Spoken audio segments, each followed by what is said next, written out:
Ciao. When nighttime, Julie and I go to bed, generally Julie is on her iPad on social media. She scrolls through Facebook, giggling away. I'm reading my book as well. She does read a book as well. Whereas I put my headphones on and I go on YouTube on my phone and I watch cooking videos, and I've done that for years, I enjoy watching the varieties of food you can find, but also different type of food from different countries, and they inspire me. However, one of the things that really irritates me, and I've done that for years, even before I launched this channel, is when some content creators of food, chef, cooks, they are cooking something and they refer to the recipes as if you have to use the best ingredients in the world. Make sure that you use the prime steak, or make sure that you get very good olive oil, and everything has got to be absolutely the most expensive in their view. That winds me up, because I always think, come on guys, wake up. That is not the world we live in. There is a cost of living crisis, and actually the general average person cannot afford to buy the most expensive cut of meat, or indeed the most expensive tomatoes or vegetables. People actually are struggling to put food on the table, and it's really terrible. So I woke up this morning, I was feeling quite actually agitated because of it. And today was my weekly shop day, we couldn't go at the weekend. So I decided to do a little experiment. And you will see here in front of me that I've got a set of ingredients, and I'll be cooking a very simple recipe, a very simple pasta sauce, which is what actually my mum used to cook a lot in the summer when we were young, because it's affordable but also incredibly tasty. However, I decided to go ahead and spend a lot of money, proportionally, on the most expensive tin of tomatoes I could find. So this is a very premium tin of tomato. I'm not going to tell you the brand, because this is not about slugging anybody off, but I wanted to do a little comparison. So this is £1.40 for 400 grams chopped tomatoes. And then I went in the same aisle and found another tin of tomatoes, still chopped tomatoes, cost 45p, still for 400 grams. So I will be cooking this pasta today, and I've got in front of me some of the key ingredients. Basil, you will see here there are 9 leaves of basil and 1 clove of garlic. And on the other side, if Julie moves over here, I've got it all in here. Great. Exactly the same amount of basil, exactly the same size garlic. And I want to make sure that I follow exactly the same process, and the only variable is going to be the tomatoes I'll be using. I've got here a couple 100 grams of rigatoni pasta. You can use any pasta. And I will also be using some olive oil, some salt and pepper. I also got some sugar. Whenever I cook tomatoes, I don't tend to use sugar, but when tomatoes are the key ingredient, especially if they're tin tomatoes, they can be a little bit bitter. So today I will be adding a little sugar, but I will be adding exactly the same amount. And at the end I will also have a little cheese here, some Parmesan cheese. And also I've done some zucchini, but I will not confuse you guys, because this is me trying to be very Sicilian and replicate what my mum did. But I will talk about that at the end, as I don't want to dilute the real meaning of this video. So first things first, I'll open this tin of tomato, and the one thing I've noticed is that this one has got the old traditional lid, whereas this one here has got a little clip. So I'm a little bit skeptic, but immediately I thought, am I paying more because of the way they've been actually put together? Maybe not, but I'll put this here, and I'm going to be whizzing my tomatoes, because I want to make sure that the texture is not a variable. So by whizzing them and blending them, so they're pre-chopped though, aren't they? They're pre-chopped at the moment, yeah. But by whizzing and blending them effectively, I'll make sure that they are exactly the same in texture. Let's just have a little smell. Have a good smell and see whether we think there's any difference in there. Well, we'll see, but not a huge smell. No, but here is my sugar. So to ensure that I've got exactly the same treatment, I'll make it flat to 1 teaspoon, and in it goes. So here's my blender, and I'll blend away. And that is perfect, 20 seconds, and I got a lovely smooth paste. And I'm going to wash this, because I want to make sure that there is no cross-contamination of tomatoes everything. So I'll do it to the letter. And I'll move on to the premium brand, and I'll remove the lid, and I'll pour it inside. The can is slightly more Actually, slightly weightier. It is, yes. But I also have noticed that the colour is a little bit redder, but I'm not going to be making any judgments. What matters is the taste. And you'll have noticed that I've actually put the little price here, £1.40 and 45 pence on the other one. Let me have a smell. That is smellier, I will say that. I Yeah, can smell the that's true. aroma of the tomato more on that one. Okay, so off we go. 1 level teaspoon of sugar goes in. And I'll blend away once again. Okay, so having said that, actually, now that I've blended both together, you can see that the color is almost identical. So similar, I think it's isn't it? an optical illusion, if I can call it that.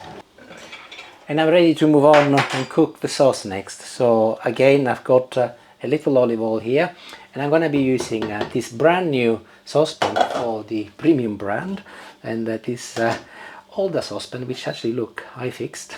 The handle broke and we repaired it. We don't throw anything away, for the more affordable brand.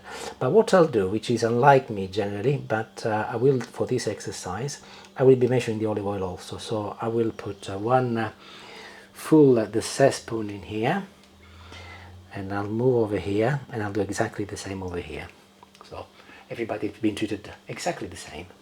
Garlic next, and you can actually crush garlic using a garlic crusher without having to remove the peel. Not sure if you're aware of that. So I'll just add it while the oil is still cold, like this, if I can do it. Gosh, it's hard.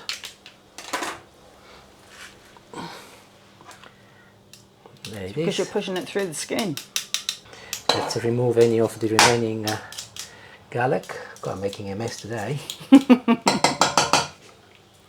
It's in. And I'll do exactly the same with the second batch, and see if I can do a better job now. Perfect. Now, some of you have actually asked me in the comments, why do you sometimes crush the garlic, and like I've done today, sometimes you slice it in little pieces, or sometimes you leave it whole. Well, it depends on what I'm cooking, and today, as the garlic and the tomatoes are going to be very key ingredients, I want to make sure that the garlic releases all of its flavor. So by doing like that, actually you're going to get the most out of the garlic. Whereas actually, if I want the garlic to be a little bit milder, I will leave it maybe whole, or actually anything in between, maybe I slice it in little pieces. There you go, a little tip for you. So my garlic is beginning to sizzle. Do not leave it for very long, no more than 30 seconds, otherwise it will become really bitter. So premium tomato sauce goes in. And likewise, over here is beginning to sizzle, and I'll put the more affordable one. So my sauce is beginning to boil, and I'll give it a gentle mix, and I mustn't forget to add a little pepper. I'll do that now. Actually, I'll do it on both while I've got my pepper here. And also a little pinch of salt, not a lot, but a little salt would be good. Number 2. And then I'll mix this one also using a separate spoon to maintain independence, and I'll remove that, and I'll remove this, and I'll put the lid on, and I will leave now them to cook for about 10 minutes, medium temperature, and then I'll tell you what to do next. 10 minutes on and we are there, and I'm going to now move them out of the heat and put them here. And I will remove the lid from both, and only now I will be adding the basil, so that it goes at the very end. It will release all of the flavor.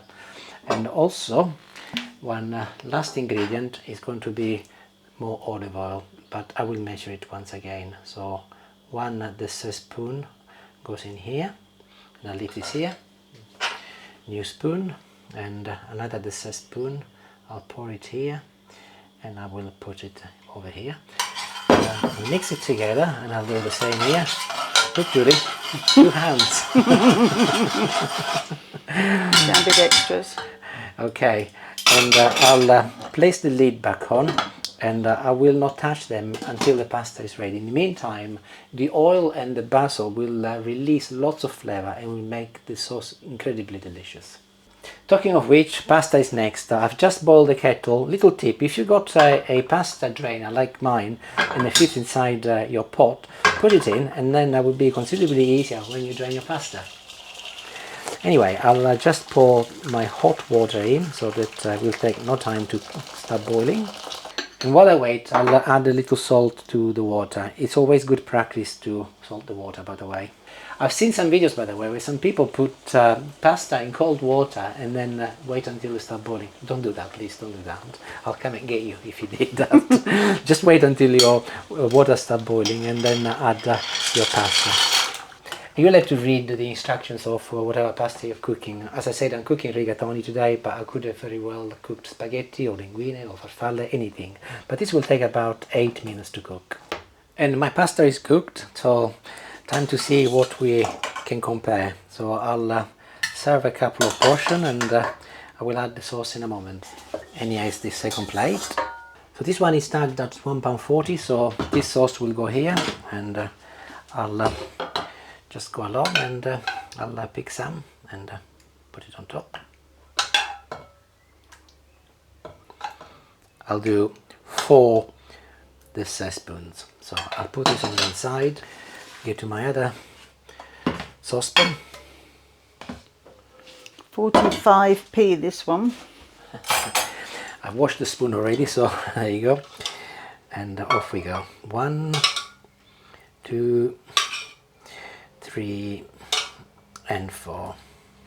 Look-wise, they look identical colours, don't they? They do, yes. I'll just get this back here. I'll mix it together.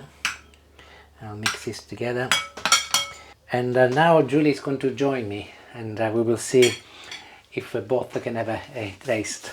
So Julie's just joined me, and I'll put one final touch to garnish, a little basil, as I always do with these dishes. So what I'll do, Julie will close her eyes, and I will not tell her what I'm going to be giving her. And then I'll taste it as well. Are you ready? No, I'm good to go, yeah. You're good to go, okay. Yeah. So I'll pick one from over here, and I won't tell you. I'll blow it for you, okay? Ready? Okay, just wait, don't say anything until I give you. So that was number 1, okay? And here comes number 2. Tell me when you're ready.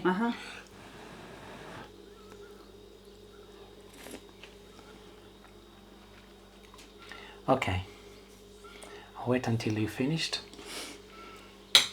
I was hoping I'd be able to tell the difference, but actually I genuinely, Really? yeah. Really? Yeah, no, genuinely, I don't.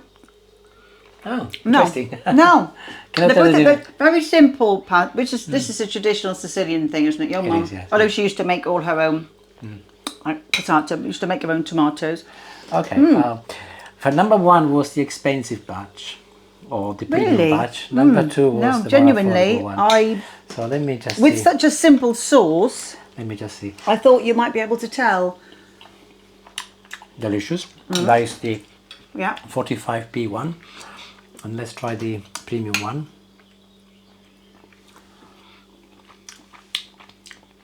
Equally delicious. And I'm with you, actually. I can Yeah. hardly tell. Most probably I psychologically. don't know why we're surprised, because he's told me this for years, and for years I've always bought quite cheap because I know tins of that is tomatoes, and they've all tasted good. Because I know that is the more expensive one. I'm trying to find a difference, but actually they're very, very similar. No, I'm in agreement. I was thinking there Yeah. must be a difference, because otherwise why would... So it goes to show, really, 45p, £1.40, and they taste very, very similar.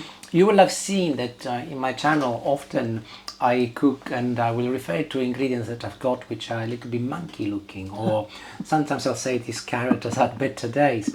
And that is the same philosophy, really, because the fact that something might be just slightly out of date or nearly to its end of the life doesn't mean that it's not good to eat. I'll give you an example, actually. Yesterday, before I did my shopping list, I went under the stairs to look what I needed, and I found a couple of monkey oranges. Monkey oranges because half of them were gone moldy, but half were good. So I didn't even think twice about it. I just got a knife, I chopped off the moldy part, and I squeezed them to make some orange juice, and we shared it, and it was delicious. Anybody else that I know wouldn't have thought twice about throwing them away because there was a little mold. Maybe not anybody else, but a lot of people would have just thrown them away. And there is no need to do that. I think we are thinking that because something is not quite perfect, needs to go in the bin. I've taught you well. It's not the philosophy of this channel. And if you have watched any of my videos, you will see that often I refer to those things. So if you like what you're seeing, by all means, carry on. But if you prefer to buy expensive food, or you are not up for doing things the way we do, by all means, you carry on watching the channel, but I won't be offended if you want to leave and do something else, because actually we are very much about affordability and making sure that our meals are affordable and reachable by all. So I did mention though about the zucchini, and here they are. The reason why I've said before I didn't actually bring them into the equation is because I didn't want to dilute the taste even further with some other ingredients. So these are just zucchini which I have fried earlier in a little olive oil, and then I've actually, once I finished, I added a little more olive oil, raw olive oil. This is parsley, and also I crushed in a clove of garlic, and I did actually also add a little salt and pepper, a tiny little amount, as there is salt and pepper in here. And the idea is that what we do in Sicily is that you just put it on top, really, and on top of your pasta. You could do this also with eggplants or aubergines or melanzane, whatever you want to call them, and you mix it all together. Any olive oil, you can actually add it in, and it will balance the meal absolutely beautifully, and it will taste wonderful. You don't have to add any garlic to it if you don't like garlic, but if you do, add it. It's wonderful, and you can have them cold as a side dish. Okay, thank you very much for watching. Hopefully you can see where I'm coming from with this video, and I won't be so grumpy in the future. No, not joking. Don't joke on it. Ciao, ciao, thank you, bye.